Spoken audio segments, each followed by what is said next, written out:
This is Murder in the Morning with Tony Bruschi and Stacey Cole. Aaron Goodwin and Victoria Goodwin, his estranged, is she officially ex, or just I don't know the answer to this, because this was just a story just a few weeks ago that we did not get a chance to really look into extremely hard. We touched on it a bit, but the world was exploding with Karen Reed. Today, we're going to take a look at the very dramatic courtroom moments where he is able to give his victim impact statement, and she also gives an apology of some sort. And keep in mind, what happened here is she ordered a hit on her husband. Aaron Goodwin is a guy from Ghost Adventures. And now, yeah, this wasn't ghost related. It was just that he's the host of Ghost Adventures. One of them, yeah, or he's on it. And he's, his wife was cheating and talked to someone and started looking into putting a hit on him. And it went pretty far, and she got caught. So imagine when that. Are people going to learn this doesn't work? I can't imagine this. I can't fathom this, how that would feel on either side of this. I can't imagine doing that, and I can't imagine learning that someone that you think everything's good with and you're in a tight relationship, that person would do that. That is, he's clearly very shattered in this clip, or this, what we're going to watch here. It's about 15 minutes or so, and we'll just kind of work our way through it. Let me pull it up here.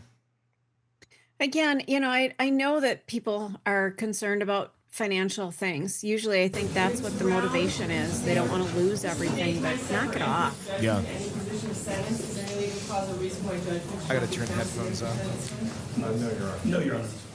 The court's reviewed the May 15th, 2025. And it's in an active courtroom.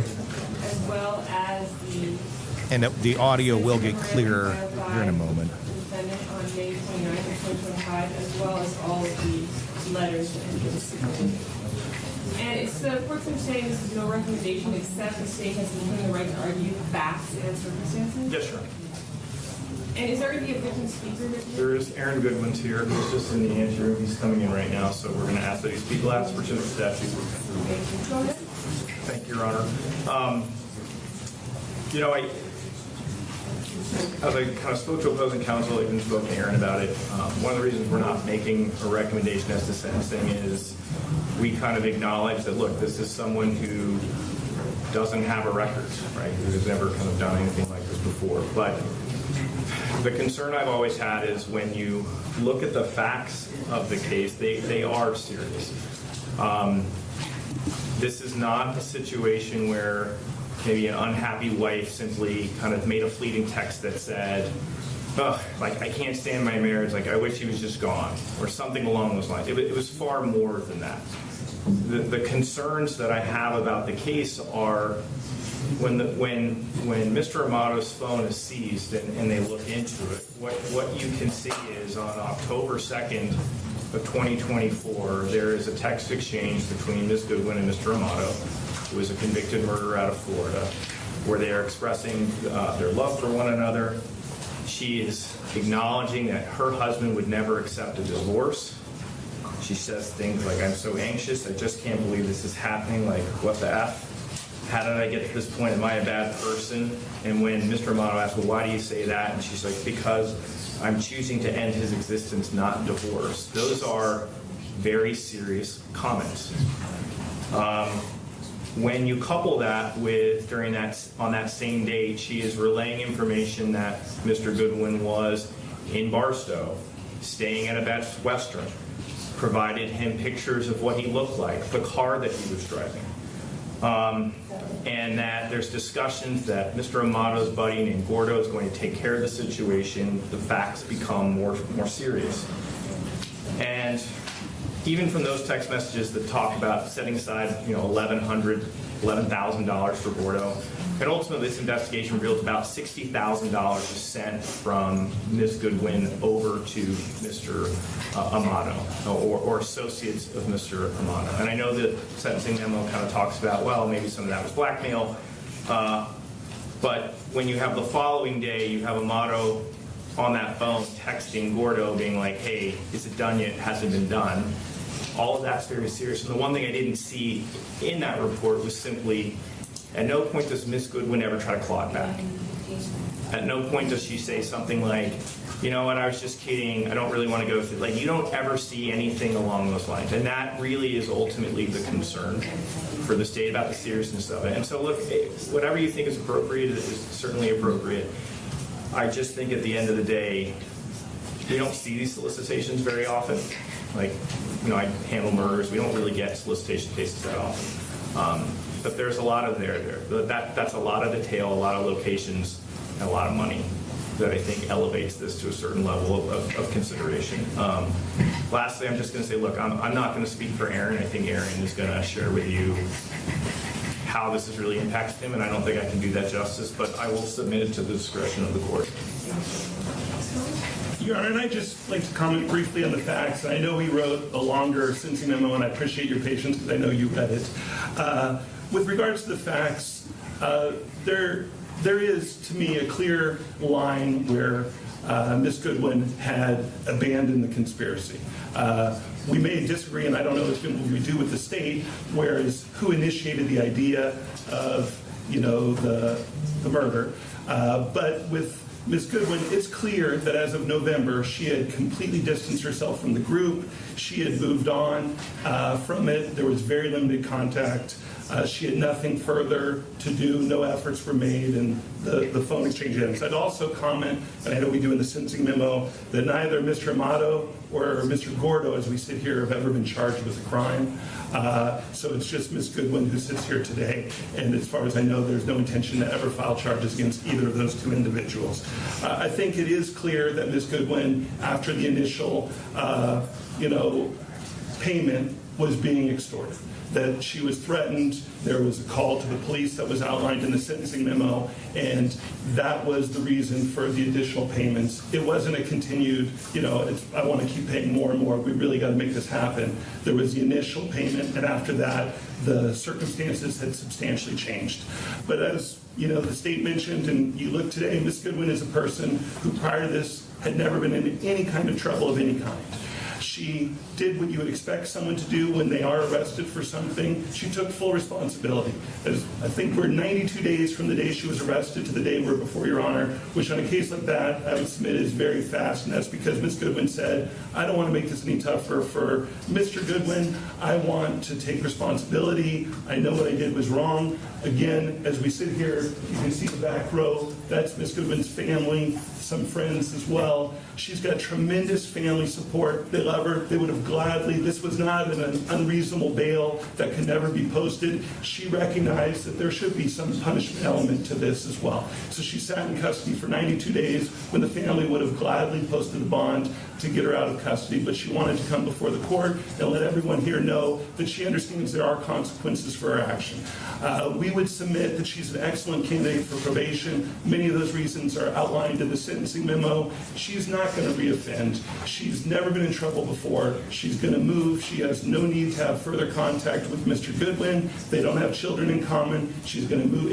If she is given the opportunity of probation, she would immediately try to transfer out of state, live with her family, continue with her education. We talked in the sentencing memo about her physical health. She has very serious health issues. She's not going to be able to get the proper treatment while she is in custody. It's very painful. She lives her whole life in pain. She has one of the most painful illnesses you can have. If Your Honor felt that she did need a little bit more, we don't think 92 days has gotten her attention. She's never going to be in front of Your Honor for any kind of violation. She's never going to have any further problems. We, of course, would understand there would be stringent conditions. She has no contact with Mr. Goodman, and she has no need to ever have contact with them. We would just ask the court to give her one opportunity on probation for someone who's lived the life that she's lived, has one terrible mistake, but that's the only mistake she's made, and that she immediately tried to take full responsibility for it. Before she was arrested, she had clearly abandoned any efforts to be part of that conspiracy, and we think she's worthy of probation. And I'd like to have her say a few words as well.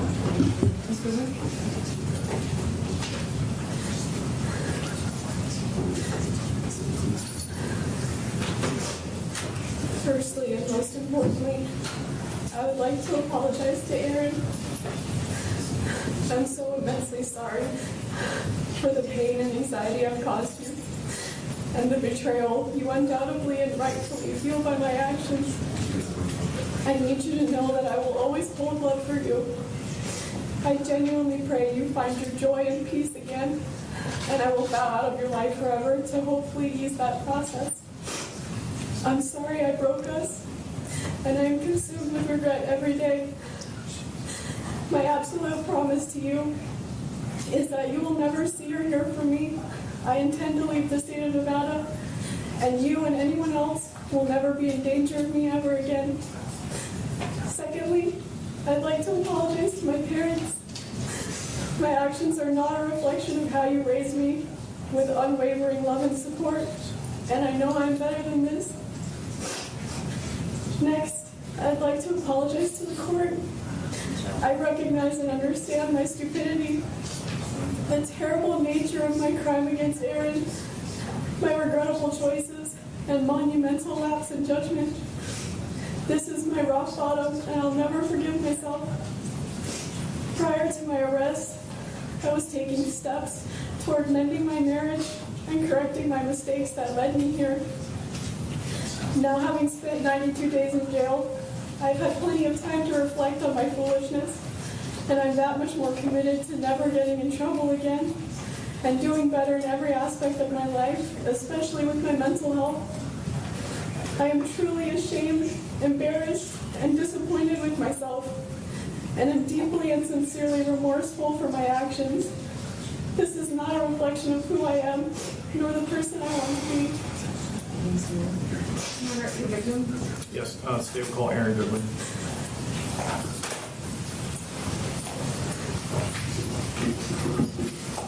I'm going to stop there for a second. Yeah. So to answer the question of what is she ill with, I don't know how to enunciate this. I'll give it a shot. Achalasia, achalasa, a rare, serious condition that affects the ability to swallow. Something she's publicly shared after struggling for years with a lot of misdiagnoses. That would suck. Not being able to swallow? So it affects the esophagus. I don't know. Okay. Almost, You're telling. Okay. It's your esophagus doesn't work correctly. So you end up, and you're typically misdiagnosed for many years. Like they think you've got acid reflux, you've got GERD, that kind of thing. But it can cause a lot of pain because sometimes you regurgitate your food, it goes down the wrong way. Your esophagus, we take it for granted. When it doesn't work, you are fucked. I didn't know it did much. I just knew it's there. I just thought it's just kind of the tube, but it actually has a function as well. It has an immense function. Once you swallow food, it makes sure it goes to the right place, and it does so in spasms of sorts. So if it's not working correctly, you can have chest pain. Have you ever swallowed something wrong? You're like, oh my God, that freaking hurts. Yeah. That's probably what she feels on a regular basis. Oh, that would suck. Yeah. That's horrible. But that does not lead you to try to kill your spouse. No, I can't imagine it would. She put away $11,500 to pay for the murder. Kind of a big deal. What is the going rate for killing somebody these days? Well, I mean, with inflation, I would think it'd be a lot more than that. I'll tell you what, COVID made it really go down because there was just too many people offering it. And you could write off anything as COVID. So a lot of people were just killing each other and saying it was COVID. I'm completely making that up. I have no idea. I'm going to imagine it probably depends on the type of job it is. Like what are you doing? Like, is this, I don't know. I have no clue. Like, is there like a checkbox to fill out on a website? Like, I'll Right. accept these methods as being options, willing to pay. It's like bidding on AdWords or something. Insane. I have no idea. Again, if you're in a relationship that you're not digging, instead of trying to kill the person, because if we've taught you anything from listening to every story we've ever told, you will get caught. You just will. Or we're only talking about a fraction of the people who did it. These are just the ones who got caught. Your odds are actually in favor of not getting caught. Oh, Tony. No. But it most people depends aren't on what you're smart doing, enough. I think, too. I mean, there's a lot of subcategories here of types of murder. Right. Right. And a lot of people, okay, there might be some murders out there that have never been solved. Sure, there's a lot. But for the most part, people aren't smart enough to get away with this shit because they've got their cell phone with them, their car's tracking them. There's Ring cameras, there's surveillance everywhere. You're just not going to get away with it unless you are an FBI agent and you know every trick of the trade and you're thinking, I'm going to pull this one off. You may not even do it at that point. It'd be interesting to talk to Robin Dreek or Coffin Daffer about that. Like, do you think you could pull off a murder? Be an interesting question to ask. Oh God, Tony's in deep thought, guys. Well, it's a lot closer than I was expected. Solved murders cleared 50 to 55%. See, I bet that's because of technology now. Yeah. DNA. Yeah. So it has gone up in. Oh no, it's gone down. I'm sorry. Gone down. It's heights from. What is it? Heights from 90% of unsolved, or it's not clear here. Interesting. I would think with DNA capabilities, technology, surveillance, that kind of thing, I would think it'd be easier than ever to nail somebody for murder. But there's more people. Oh. Okay. Percentage cleared, not the unsolved percentage. I don't understand what the hell it's saying.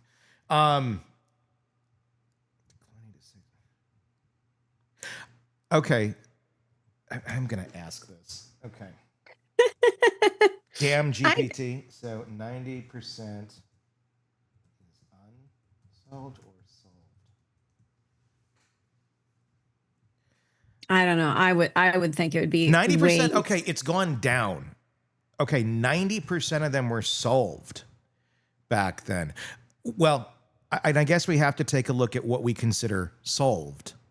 Did they just railroad somebody into the courthouse and then there's not a whole lot of real solid evidence to prove otherwise, and everything is circumstantial, and it's just, you'd have a lot more rulings, I'm sure, that were incorrect due to, the lack of the technology and lack of evidence. So in the 60s, 90%. Then we got by 2020, 54% is now of what's solved. So it's gone down.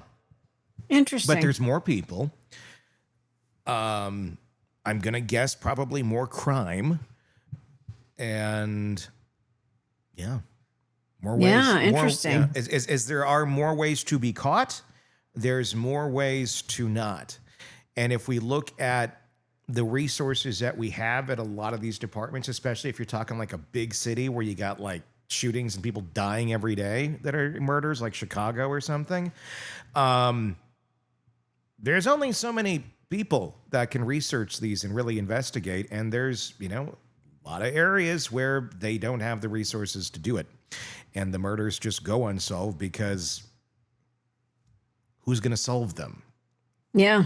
And not saying that's right by any means, but that's just, it's the reality of it.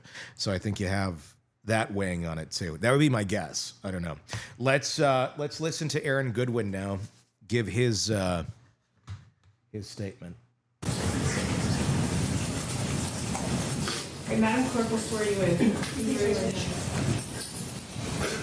You do you solemnly swear or affirm, under the pains and penalties of perjury, the testimony you're about to give in this action will be the truth, the whole truth, and nothing but the truth, so help you God? Yeah. Can you please state and spell your first and last name for the record? Aaron Goodwin, ARONGODWIN. Thank you, sir. Thank you, Mr. Goodwin.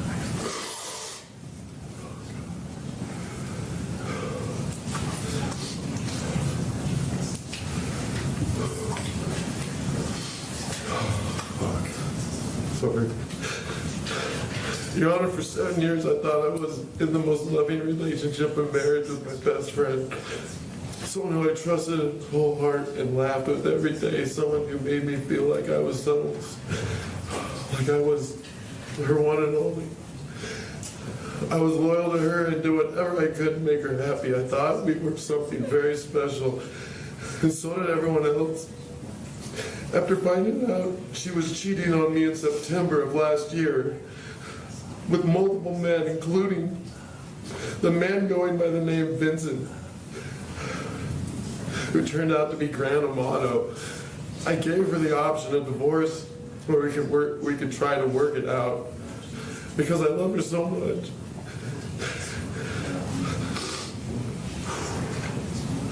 She felt so bad, and I didn't want to lose me. Every day she made me feel more special, and she was so sorry. At least that's what she told me. Now discovering she put a hit out to kill me more than Bitch more. is evil. I don't buy her thing. And spent almost all our savings to keep it quiet. Jesus. I don't see any tears in her I fell eyes. more in love with the motto. They even got spiritually married. And now I was called the first husband. They talked until she was arrested. And she sought his help to kill me. Sorry. This has led me to fear my life. I've hired armed security for weeks, not knowing it was over or not. Always looking over my shoulder and having to go through therapy and even trying to understand any of it. It's There is no tears coming out of her eyes. She's No. shaking. She's like a trembling. heartbreak no one should go through in life. I can't trust anything anymore. I cry every day. I feel so alone. She grew me into a person I never was. I will always wonder why. But worst of all, she lied to me every day. I didn't know about any of the murder plot, the hitman, or the blackmail until the detectives told me after she was arrested. Now behind bars, she's trying to manipulate through lawyers and trying to silence me and not come here today. So I wouldn't be standing here. In Your Honor, this person over here, I don't know at all. Not one bit. The fact that this person did all this to me with no worry, no care, or love in her heart for me. I will never feel the same. I will never feel safe or be the same because of what she did. Especially when she gets out one day. She claims she's remorseful now that she's been caught, but there at no time before did she ever try to stop this from happening. She tried to have me killed.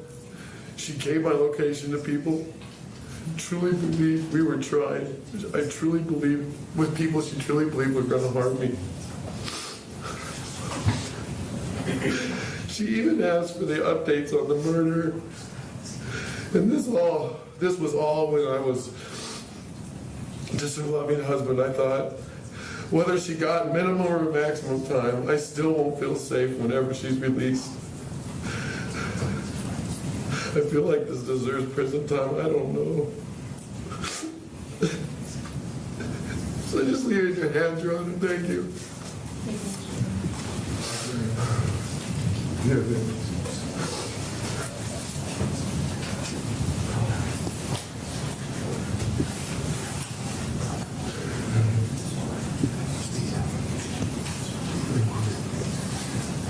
By virtue of your plea of guilty on April 22nd of 2025, in accordance with the laws of the state of Nevada, you hereby are judged guilty of the offense conspiracy to commit murder, category Bravo felony.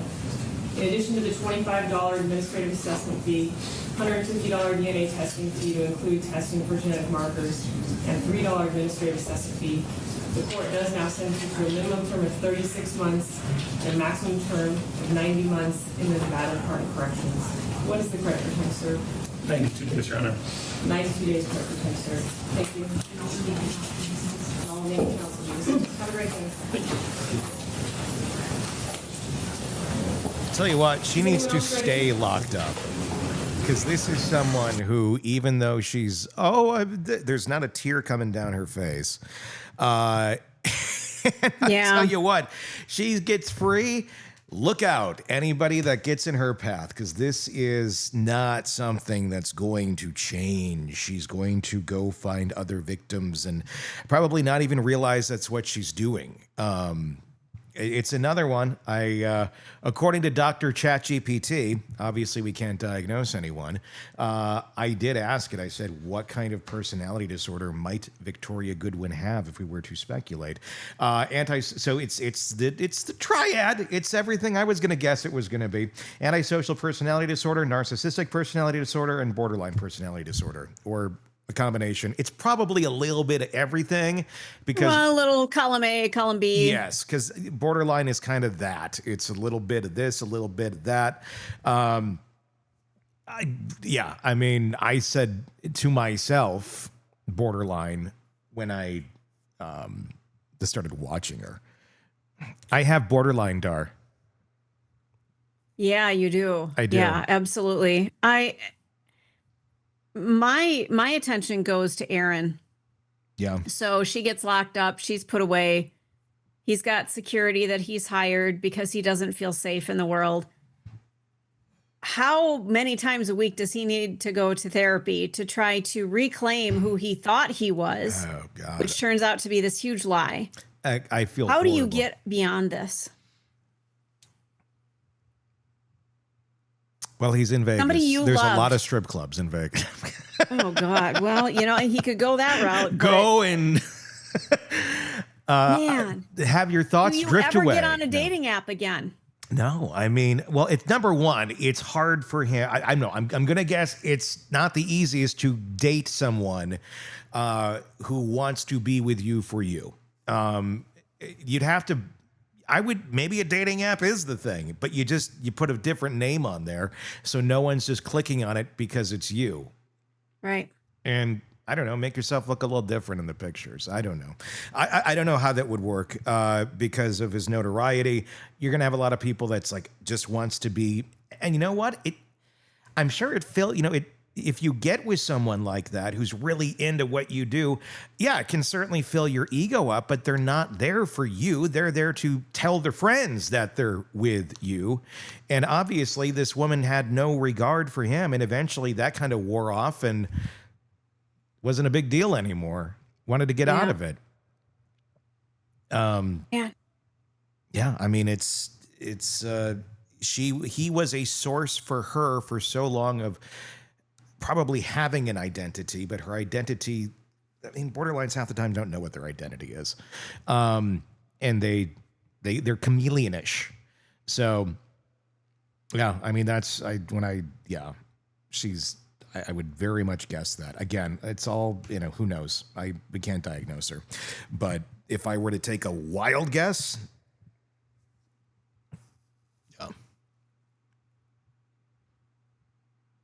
scary folks. Yeah. Yeah. Even people you trust, at the end of the day, can you trust them?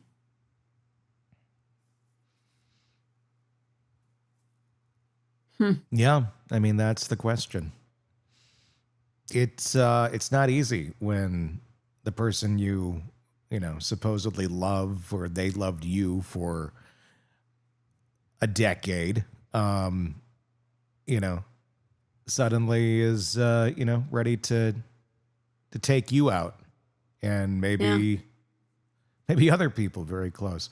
It's kind of a fucked up time in your life if that happens. Just kind of, it throws you for a little loop, and It takes, look, I've been there. I've been in that situation. I didn't have the hit put on me, but I had a weapon aimed at me. And No, you might have had a hit put on you at some point. You don't know. I wouldn't know, but that started to actually run through my mind a bit too. But so I was a little paranoid there, but it's not easy. It's like, who the hell are you? And you just don't know, because that person is suddenly something completely different. The stories that were told to you about different things in life, suddenly they change. And if you're like, wait a second, that's not what, that was. Yes, you're the crazy one. They make you feel crazy. Gaslight Central. Oh my God. And if you're a very like empathetic type person and giving and trusting of someone you should be able to trust, it may start to make you go, is there something wrong with me? Like, why is this? But it's all the gaslighting. And they can do it. I mean, look at that woman in court. I was kind of getting, at first, I'm like, but there was no tears. And I know some will argue, well, just because there's no tears doesn't mean this or that. And if you're not up on psychology, there's going to be plenty of people going, how can you say that? Da, da, da. Like, just, I don't know, educate yourself more. I did. Yeah. She's spooky. She's convincing too. Yeah, it looked like she was pretty upset until you really start to dissect what she was doing. It like she could just stop being upset. Yeah. Is what it looked like. She just took a break for a second, then launched into it again. I'm sorry, when you are like really distraught, you are distraught. Yeah. It doesn't take a break. It just doesn't. No. Yeah, it was like, camera's on. I better get back into my they're act. looking at me. I better, There was no tears. And I know, well, some people like whatever. They got really close on that shot. If you're listening to this on the podcast, really close to her face, there wasn't a tear. Mm-mm. So, and that poor man is up there bearing his soul. He's crying. And I'd be curious to know, because he had mentioned something about her trying to not get him to be able to come in and give his statement through attorneys and such. Again, what is she upset about? She's upset because she got caught. She's upset because she's being exposed. She's upset because she's embarrassed. And if there's one thing that borderlines hate more than anything else, it's kryptonite, is being embarrassed and having someone basically judge you. And the embarrassment thing, the always need to be feeling that they're respected thing. That's a big deal. And she's on the pedestal in there, and everyone's looking at her and throwing the tomatoes. Yeah. Which I'm pretty sure I've thrown a tomato at you once. Yes, you did. I did that at a Renaissance festival. I was dressed in old timey garb, and I had dirt on my face that I literally rubbed on my face. I hadn't slept all night. I had just come back from a Prince concert in Chicago, drove all night, got back, got dressed, didn't shower because I wanted to play the part, rubbed dirt on my face, and then was pelted by tomatoes for money. The things you do in radio. Yeah. It was a fun day. Yeah. They really give us respectable things. Like, right? Hey. In the hot sun, I had citrus fruit on my face. Well, is that a citrus fruit? No, it's not a citrus fruit. I think tomatoes aren't they a fruit? They're a fruit. I don't believe they're a citrus fruit. Let's find out before everyone goes after Let's us check. in the comments. Oh, the things you learn on Murder in the Morning. And here comes my cat who was just puking a few minutes ago if I look distracted. Yeah, hi. No, they're not citrus fruits. What are they? They are in the nightshade family. Oh, I knew that. I knew that. 'Cause I'm allergic to nightshades, but I still eat tomatoes. Potatoes, eggplants, and peppers. So you can't eat any of that? But I do. Those are all in the nightshade family. Eggplant makes me sick. Not a big fan of eggplant, ever. Mm-mm. I don't think I've ever had a delicious eggplant or had eggplant in anything where I wouldn't have said, a piece of pasta would have been better. Yeah. Maybe I'm just getting it wrong. I don't know. Somebody's got an eggplant thing I should try. Tell me. There you go. The more you know. In the comments, let us know what you think about this case, how this all went down. Do you think she was authentic? Yeah, you can do that. Tell me it's okay. It's okay. And if you don't, why? Yeah, let us know. And if you are not on our YouTube channel yet, please do check it out. Search Hidden Killers with Tony Bruschi. And if you're on the podcast platforms, same deal. Just search for it. You'll find us. And you can binge away. Until next time, for Stacey Cole, I'm Tony Bruschi. We'll talk again real soon. Craving non-stop true crime updates? Press subscribe now and get the latest cases, analysis, and expert commentary delivered straight to your feed. Only from the Hidden Killers podcast and True Crime Today.